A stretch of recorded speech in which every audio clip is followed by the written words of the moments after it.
আমি তার জীবনে প্রথম প্রেম ছিলাম না, দ্বিতীয় প্রেম ছিলাম। ভেবেছিলাম প্রথম জন যা দিতে পারেনি, আমি আমার সবটা ভালোবাসা উজাড় করে দিয়ে তার সেই শূন্যস্থান পূরণ করে দিব। সে যখন তার প্রথম প্রেমিকের কথা বলতো, তার চোখে আমি এক অদ্ভুত হাহাকার দেখতাম। সে বলতো তাকে পাওয়ার জন্য সে কতটা পাগল ছিল। সে বলতো কিভাবে তাকে পাওয়ার জন্য দুনিয়ার সাথে লড়াই করত, কিন্তু ভাগ্যের এই নির্মম পরিহাসে তাকে পায়নি। সেদিন তার অপূর্ণ প্রেমের গল্প শুনে আমার চোখে জল এসেছিল, আর মনের মধ্যে একটা মায়া হয়েছিল যে যেই মানুষটা তাকে এত অবহেলা করছে, তারপরেও সেই মানুষটাকে এতটা ভালোবাসে। আর আমি তাকে খুব ভালোবাসি, নিজের থেকেও বেশি ভালোবাসি। তাহলে অবশ্যই আমাকে আরো বেশি ভালোবাসবে। এই একটি ভুলের কারণে আমার জীবনে বড় একটা কালবৈশাখী নেমে এলো।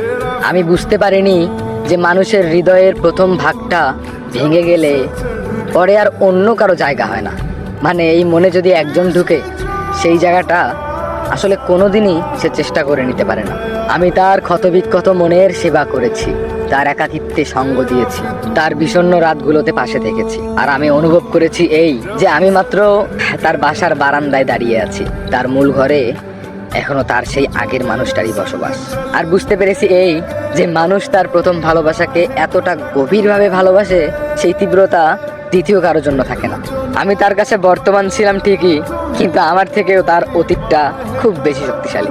আজ উপলব্ধি করলাম এই যে মানুষের বিকল্প হওয়া যায়, কিন্তু কখনো প্রথম হওয়া যায় না। আমি তার চোখের জল মুছে দিয়েছি বারবার, অথচ আমার চোখের জল দেখার তার বিন্দু পরিমাণও সময় হয়নি। সে তার হারানো প্রেমের শোকে এতটাই মগ্ন ছিল যে তার পাশে এই জীবন্ত মানুষটার এত নীরব মৃত্যু সে এখনো টের পায়নি।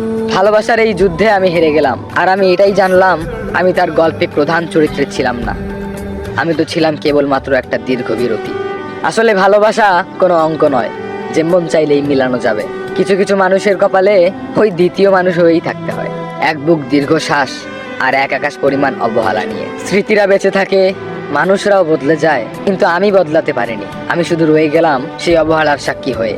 আর আমার সেই মানুষটা রয়ে গেল তার সেই অপূর্ণ ভালোবাসার নেশায়। শুধু আফসোস একটাই যে একটা মানুষ অবহেলা করেও তাকে এত ভালোবাসছে, আর আমি এত ভালোবাসার পরেও আমারটা তার কাছে কিছুই মনে হয় না।